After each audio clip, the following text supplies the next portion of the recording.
திருச்சிற்றம்பலம். தென்னாருடைய சிவனையை போற்றி, எந்நாட்டவருக்கும் இறைவா போற்றி. அனைவருக்கும் வணக்கம். துலா ராசிக்குண்டான பிப்ரவரி மாத பலன்களை பத்தி பார்க்கலாம். துலா ராசியை பொறுத்த வரைக்கும் பார்த்துட்டீங்கன்னா, இந்த மாதம் உங்களுடைய சுக்கிரன் உங்களை ஆளக்கூடிய, நீங்க எந்த மாதிரி இருப்பீங்க, உங்களுடைய கேரக்டர் எப்படி இருக்கும், உங்க உடல் வாகு எப்படி இருக்கும், அதே போல நீங்க உங்களுடைய தன்மைகள், உங்களுடைய எண்ணங்கள், இது எல்லாமே யாருன்னா இயற்கையாகவே சுக்கிரன் கொடுக்கக்கூடியதா, சுக்கிரனுடைய தன்மையில தான் நீங்க இருப்பீங்க அப்படிங்கிற அமைப்பு உண்டு. அப்பேற்பட்ட சுக்கிரன் இந்த மாதம் பார்த்துட்டீங்கன்னா உச்சம் பெறுகிறார். ராசி அதிபதி உச்சம் பெறுவது மிகப்பெரிய யோகத்தை கொடுத்தே தீரும். ஆனா என்னன்னா, 6ஆம் வீட்டுல போய் உச்சம் பெறும் பொழுது பணத்தையும் கொடுக்கும், அதற்கு ஈக்குவலாக ஏதாவது ஒரு விரயத்தையோ அல்லது ஏதாவது சின்ன சின்ன கடன் சார்ந்த விஷயத்தையோ ஏற்படுத்தி கொடுக்கும் அப்படிங்கிற உண்மை. இதுல இவர் 8ஆம் அதிபதி ஆகி 6ல உச்சமாகி ராகுவோட சேர்க்கை பெறுகிறார். ராசி அதிபதியும் 8ஆம் அதிபதியுமான சுக்கிரன் உச்சம் பெறக்கூடிய காலத்துல சந்தோஷங்கள், மகிழ்ச்சி, பண விரயங்கள், பண வரவு இதெல்லாமே ஏற்படுத்தி கொடுக்கும். அது மட்டும் இல்லாம ராகுவோட சேரும் பொழுது இயற்கையாகவே பார்த்துட்டீங்கன்னா சுக்கிரன் ராகு சேர்க்கை அப்படிங்கிறது மகாலட்சுமி கடாட்சம், மகாலட்சுமி யோகம், ஏதாவது ஒரு வழியில பண வரவு அப்படிங்கிறது நிச்சயமாக ஏற்படுத்தி கொடுப்பார். கேட்கின்ற இடத்தில், செய்கின்ற இடத்தில், எங்க நீங்க பணம் கேட்டீங்கனாலும் கிடைப்பதற்குண்டான வாய்ப்புகள். விபரீதமாக லாட்ரி சம்பந்தப்பட்டது, ஷேர் மார்க்கெட் சம்பந்தப்பட்டது, இதுல எல்லாமே கூட உங்களுக்கு அதீதமான பண வரவு வர்றதுக்குண்டான வாய்ப்பையும் இந்த சுக்கிரன் உச்சமாகும் பொழுதும் அது துலா ராசிக்கு, ரிஷப ராசிக்கு மிகப்பெரிய யோகத்தை நிச்சயமாக கொடுத்துட்டு தான் போகும் அப்படிங்கிறதுல மாற்றம் கிடையாது. இது ஒரு வகையில் இருந்தாலும் இந்த கிரக சேர்க்கை அப்படிங்கிறது பார்த்துட்டீங்கன்னா, இந்த ராகு சுக்கிரன் மகாலட்சுமி யோகம் அப்படின்னு சொன்னாலும் கூட உச்சகட்டமாக பெண் சாபத்தை கொடுக்கக்கூடிய ஒரு அமைப்பு அப்படிங்கிறது உண்டு. உங்க ஜாதகத்துல சுக்கிர திசையோ ராகு திசையோ, சுக்கிர திசையில் ராகு புத்தியோ, ராகு திசையில் சுக்கிர புத்தியோ, சுக்கிரன் ராகு சாரத்திலேயோ ராகு சுக்கிரன் சாரத்தில் இருந்தாலோ, அல்லது ராகு இருக்கின்ற வீட்டில், உங்க ஜாதகத்துல ராகு இருக்கின்ற வீட்டிலிருந்து 1ஆம் இடம், 5ஆம் இடம், 9ஆம் இடத்துல சுக்கிரன் இருந்தாலும் இந்த கிரக சேர்க்கை இந்த மாதம் உங்களுக்கு அதாவது அதிகமான பணவரவு, எதிர்பார்த்ததை விட மிகப்பெரிய பணவரவை ஏற்படுத்தி கொடுத்துட்டு தான் போகும் அப்படிங்கிற அமைப்பு உண்டு. இருப்பினும் இந்த சுக்கிரன் ராகு நம்ம சொன்ன மாதிரி உச்சகட்டமான பெண் சாபத்தை கொடுக்கக்கூடிய ஒரு ஜாதக அமைப்பாக இருக்கிறதுனால உங்க ஜாதகத்தில் இந்த கிரக சேர்க்கைகள் இருந்தால் கண்டிப்பாக ஆண்களாக இருந்தால் பெண்களிடமும், பெண்களாக இருந்தால் ஆண்களிடமும் ரொம்ப கவனமாக இருக்க வேண்டும். ஏன் அப்படின்னு பார்த்தீங்கன்னா, இந்த சுக்கிரன் ராகு அப்படிங்கிறது ஆசையை காட்டி மோசம் பண்ணும். ராகு அப்படிங்கிறது எல்லாமே பெருசா இருக்கிறது மாதிரி காட்டும், ஆனா உள்ள போனா ஒண்ணுமே இருக்காது. ஏன்னா இது ராகு அப்படிங்கிறது ஒரு அவமானத்தை ஏற்படுத்தி கொடுத்துரும். நீங்க சின்ன தவறு பண்ணீங்கனாலும் கூட பெருசு பண்ணிடும். ராகுங்கிறது பெரியது, கேதுனா தான் சிறுசு. 4 ரூம்குள்ள முடியுது, அது கேதுனுடைய அமைப்பு. ஊரே தெரிகிறதா, வைரல் ஆகுதா, அது ராகுனுடைய அமைப்பு. அப்ப இந்த சுக்கிரன் ராகு சேர்க்கை இருக்குது அப்படின்னா கொஞ்சம் கவனமாக இருந்து செயல்படுத்த வேண்டும் அப்படிங்கிறது முற்றிலும் உண்மை. இதே பாருங்க, உங்களுக்கு இது உங்களுக்கு தெரியல, இந்த சுக்கிரன் ராகு சேர்க்கை அப்படிங்கிறது ஜாதகத்துல தெரியல அப்படின்னா, இந்த சுக்கிரன் ராகு பாருங்க, இதனுடைய மைனஸ் என்னன்னா, உங்க வம்சத்துல உங்களுடைய பரம்பரையில பெண்களுடைய நிலைகள் நல்லா இருக்காது. குடும்பத்தில் சிறு வயதிலேயே பெண்கள் இறந்திருப்பாங்க, அல்லது சிறு வயதிலேயே ஏதாவது விடோவாயிருக்கிறது, அல்லது பெண் குழந்தைகளாகவே பிறப்பது, அல்லது ஆண் குழந்தைகளாகவே பிறக்குது. உங்க வம்சத்துல பெண்களுடைய நிலைகள் அப்படிங்கிறது நல்லா இருக்காது. கணவன் மனைவி பிரச்சனைகள், நிம்மதியான வாழ்க்கை அப்படிங்கிறது இருக்காது. இதுதான் உச்சகட்டமான பெண் சாபத்தினுடைய ஒரு அமைப்பு. அப்போ இப்படி உங்க ஜாதகத்தில் இருக்கு அப்படின்னா கொஞ்சம் கவனமா இருந்துக்கோங்க அப்படிங்கிறது இந்த மாதத்தினுடைய ஒரு அட்வைஸா நீங்க எடுத்துக்கலாம். அடுத்தது பாருங்க, செவ்வாய். இந்த செவ்வாய் அப்படின்னு சொல்லக்கூடிய 9ஆம் இடத்துல போய் உங்களுக்கு வக்ரத்தில் இருக்கார் 24ஆம் தேதி வரைக்கும். 2-7 வக்ரகதி அடையும் பொழுது 2ஆம் அதிபதி வக்ரமா இருந்துச்சுன்னா பேச்சால பிரச்சனைகள் வரும் அப்படிங்கிற ஒரு அமைப்பு இருந்தாலும் பண வரவு இரட்டிப்பாக வரும். ஏன்னா வக்ரம்னா 2ன்னு அர்த்தம், வக்ரம்னா ஸ்பீடா வர்றதுன்னு அர்த்தம், வக்ரம்னா திரும்பி உட்காந்துட்டு இருக்குது செயல்படுத்த முடியாம அப்படிங்கிறது அர்த்தம். அப்ப 2ஆம் அதிபதி வக்ரம் ஆச்சுன்னா பணம் அப்படிங்கிறது இரட்டிப்பாக வரும். அப்போ ஒரு திருமணம் சார்ந்த விஷயமாக இருந்தாலும், வீட்டுல குடும்பம் சார்ந்த விஷயமாக இருந்தாலும் பார்த்துட்டீங்கன்னா ஏதாவது ஒரு வழிவகையில பேச்சால உங்களோட எண்ணத்தினால கொஞ்சம் பிரச்சனைகள் வர்றதுக்கு வாய்ப்புகள் உண்டு. அதை மட்டும் கொஞ்சம் கவனமா பார்த்துட்டீங்கன்னா மற்றபடி திருமணம் சார்ந்த விஷயங்கள், அதே போல பாருங்க, ஏன்னா 9ஆம் இடத்துல இருக்கார் செவ்வாய். அப்ப 7 9ல போகும்போது உங்களுக்கு எதிர்பார்த்த வரன்கள் இதெல்லாமே கிடைப்பதற்குண்டான வாய்ப்புகள் உண்டு. அப்ப 24ஆம் தேதிக்கு மேல வக்ர நிவர்த்தி வேற ஆகிறார். அப்ப 24ஆம் தேதிக்கு மேல நீங்க எதிர்பார்த்த எல்லா விஷயங்களும் நடக்கும். இன்னும் 1 மாசம் வரைக்கும் அங்க செவ்வாய் அங்கேயே தான் இருக்க போறாரு, மிதுனத்திலேயே தான். அப்ப 2 9ஆம் வீட்டில் 24ஆம் தேதி வரைக்கும் வக்ர கதி இல்லாம இருக்கும் பொழுது கண்டிப்பாக நல்ல திருமண வாழ்க்கை, எதிர்பார்த்த வரன்கள் கிடைப்பது, பார்ட்னர் போட்டு தொழில் பண்றது, தன வரவு, பணம் கொடுக்கல் வாங்கல் நின்று போயிருந்தாலும் கூட அது திரும்பி வர்றதுக்குண்டான வாய்ப்புகள், இதெல்லாம் 24ஆம் தேதிக்கு மேல நீங்க எதிர்பார்க்கலாம். அது வரைக்கும் கொஞ்சம் ஸ்லோவா கொண்டு போனீங்கனாலே பரவாயில்ல. அடுத்தது பாருங்க, இந்த குருவும் பாருங்க பிப்ரவரி 4ஆம் தேதியோட வக்ர நிவர்த்தி பெறுகிறார். ஏன்னா குரு தான் வந்து பெரிய கிரகம்.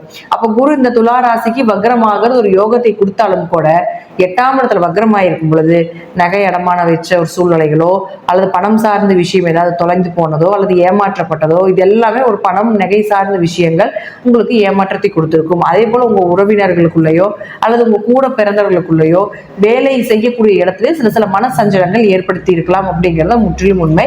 இது எல்லாமே பிப்ரவரி 4ஆம் தேதிக்கு மேல நிவர்த்தி ஆகி வேலையில நல்ல ஒரு வருமானத்தை கொடுக்கக்கூடிய அமைப்போ அல்லது வேலையிலிருந்து ஒரு இடம் விட்டு இடம் மாற வேண்டிய ஒரு சூழ்நிலைகளோ, எதிர்பார்த்த தனவரவு அப்படிங்கிறத நிச்சயமாக கிடைப்பதற்குண்டான வாய்ப்புகள் உண்டு. அடுத்தது சனி பகவான். இந்த சனி பகவானை பொறுத்த வரைக்கும் நம்ம முதல்ல சனி பயிற்சி சொல்லியிருப்போம். உங்களுடைய ராசிக்கு 5ல் இருக்கிறதால குல தெய்வத்தினுடைய அனுகிரகம் முழுமையாக இருப்பதற்குண்டான வாய்ப்புகள் உண்டு.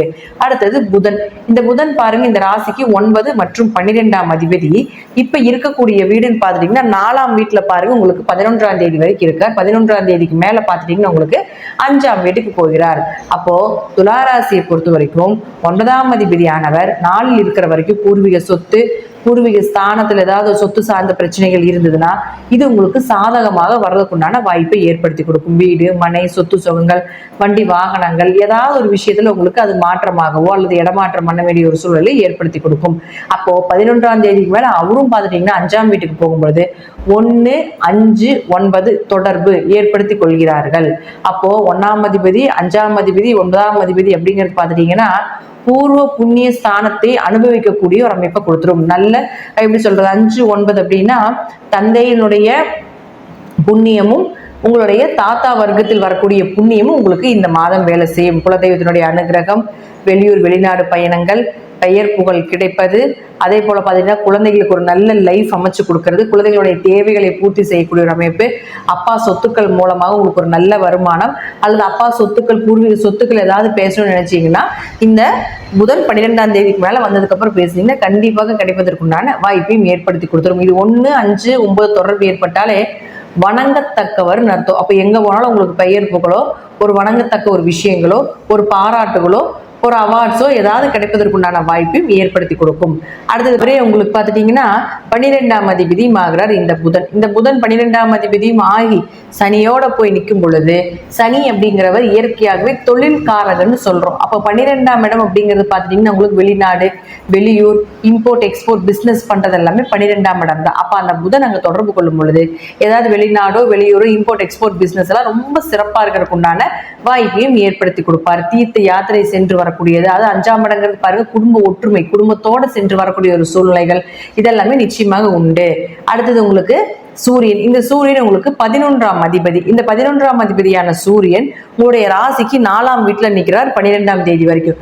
11ஆம் அதிபதி 4ஆம் வீட்டுல இருந்தால் வீடு, சொத்துக்கள், வண்டி வாகனங்கள் இதெல்லாம் வாங்கறதுக்கு உண்டான வாய்ப்புகளும், ஏதாவது விரயம் பண்ண வேண்டிய ஒரு சூழ்நிலைகளை கொடுப்பது புதன். அப்ப ஏதாவது ஒரு இடம் விற்கிறது, வீடு விற்கிறது, வண்டி ஏதாவது வித்துட்டு வேற ஏதாவது வாங்கலான்றீங்கன்னா இந்த காலத்தை பயன்படுத்தும் பொழுது உங்களுக்கு எதிர்பார்த்த லாபங்கள் வந்தே தீரும். ரொம்ப நம்ம இப்போ 1,00,000 ரூபாய்க்கு நீங்க விற்கிறீங்க அப்படின்னு வச்சுக்கோங்களேன், ஒரு 70,000 50,000 பேசிட்டு இருக்காங்கன்னா இந்த காலத்துக்கு மேல 12ஆம் தேதிக்கு மேல நீங்க மூவ் பண்ணினீங்கன்னா நீங்க என்ன அமௌண்ட் பிக்ஸ் பண்றீங்களோ அந்த அமௌண்ட்டே உங்களுக்கு கிடைப்பதற்குண்டான வாய்ப்புகளும் உண்டு அப்படிங்கறத நம்ம எடுத்துக்கலாம். அடுத்தது பாருங்க, அவரே உங்களுக்கு 12ஆம் தேதிக்கு மேல 5ஆம் வீட்டுல போய் சூரியன் சனி சேர்க்கை ஆகிறார். எப்படி சுக்கிரன் ராகு அப்படின்னு சேர்க்கை வந்து உச்சகட்ட மகாலட்சுமி யோகத்தை கொடுத்து பெண் சாபத்தினால பிரச்சனைகளையும் கொடுக்குதோ, அதே போல இந்த சனியும் சூரியனும் உங்க ஜாதகத்தில் சேர்ந்து இருந்தால் பார்த்துட்டீங்கன்னா அப்பாக்கும் பையனுக்கும் ஒரே பிரச்சனையாவே இருக்கும். 2 பேருக்கு அண்டர்ஸ்டாண்டிங் அப்படிங்கிறது ரொம்ப குறைவா இருக்கு. அப்பா உள்ள வந்தா பையன் வெளியே போயிருவா, அப்படி பையன் உள்ள இருந்தா அப்படி அப்பா வெளியே போயிருவா அப்படி. இப்படி இதுவேதான் சூழ்நிலைகள் ஒரு 2 பேருமே ஒரு நிம்மதியான ஒரு வாழ்க்கை அப்படிங்கிறது அமைச்சு கொடுக்காது. இது ஆண் ஜாதகத்துல. ஆனா வீட்டுக்குள்ள பிரச்சனைகளாக இருந்தாலும் கூட வெளி உறவுகளை பார்த்துட்டீங்கன்னா சமுதாயம் சார்ந்த விஷயத்துல பெயர் புகழ் மதிப்பை கொடுத்துரும். இது நல்ல பையன் நல்ல மனிதர் அப்படிங்கிற பெயரையும் கொடுத்துட்டு அரசியல் சம்பந்தப்பட்ட தொடர்பு அரசாங்க வருமானங்கள் இதெல்லாமே சூரியன் சனி ஏற்படுத்தி கொடுக்கும். சூரியன் சனி சேர்க்கை இருந்து அதுக்கு திரிகோணத்துல செவ்வாய் இருக்குது அப்படின்னா வேலை வாய்ப்புகள் கவர்மெண்ட் ஜாப் சம்பந்தப்பட்டது எல்லாமே நீங்க ட்ரை பண்ணிட்டு இருக்கீங்க, உங்க ஜாதகத்துல அந்த அமைப்பு இருக்குது அப்படின்னா கண்டிப்பாக இந்த மூணுமே அரசு கிரகங்கள் தான்.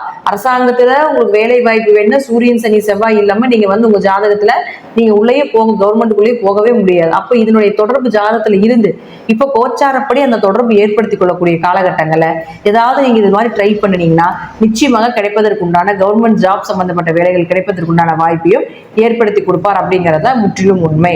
அடுத்தது இன்னொரு விஷயம் என்னன்னு பாத்தீங்கன்னா, இது போல விஷயத்துல சனியும் சூரியனும் ஆண் ஜாதகத்துல இவ்வளவு பிரச்சனைகளை கொடுத்தாலும் பெண் ஜாதகத்துல பாத்துட்டீங்கன்னா அப்பாவுக்கு பொண்ணுக்கும் ரொம்ப உறவுகள் அப்படின்னு பாத்துட்டீங்கன்னா பாசமா இருப்பாங்க, பிரிக்கவே முடியாது. அப்பாவை விட்டு பொண்ணு இருக்காது, பொண்ணை விட்டு அப்பா இருக்காது. பூர்வீகம் அதாவது சனியும் சூரியனும் ஆண் ஜாதத்துல இருந்தா பூர்வீக சொத்து பிரச்சனை வரும். இது சனியும் சூரியனும் பெண் ஜாதத்துல இருந்தா அவங்க அப்பாவே அந்த பொண்ணு பேர்ல எல்லா சொத்தையும் எழுதி வச்சிருவார். இதுதான் இயற்கை.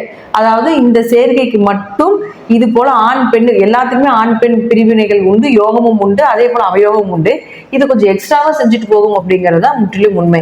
அப்ப சனியும் சூரியனும் பெண் ஜாதகத்தில் இருந்தால் கொஞ்சம் சொத்து சார்ந்த விஷயத்துல இவங்களுக்கு கேட்டது எல்லாமே கிடைப்பதற்குண்டான வாய்ப்பு உண்டு அப்படிங்கிறது எடுத்துக்கலாம். அதே போல இந்த சனியும் சூரியனும் சேர்க்கை சமுதாயத்துல ஒரு நல்ல பெயர் கவர்மெண்ட் சார்ந்த ஒரு விஷயத்த உங்களுக்கு நல்லது பண்ணாம அது போகவே போகாது. உங்க ஜாதகத்தில் இருந்ததுன்னா இன்னும் கொஞ்சம் இந்த மாதம் அதற்குண்டான எக்ஸ்டெண்டா நீங்க நினைச்சது எல்லாமே நடப்பதற்குண்டான வாய்ப்பையும் ஏற்படுத்தி கொடுத்துருவார் அப்படிங்கிறத முற்றிலும் உண்மை. இந்த மாதம் துலா ராசிக்காரர்களுக்கு பண வரவு அப்படிங்கிறது தாராளமாக வரக்கூடிய மாதமாக இருப்பதற்குண்டான வாய்ப்புகள் உண்டு அப்படிங்கிறதையும் நான் தெரிஞ்சுக்கிறேன். நன்றி. மீண்டும் ஒரு நல்ல பதிவுல சந்திக்கலாம். திருச்சிற்றம்பலம், தில்லையம்பலம், ஸ்ரீ நரசிம்மன் திருவடிகளே சரணம்.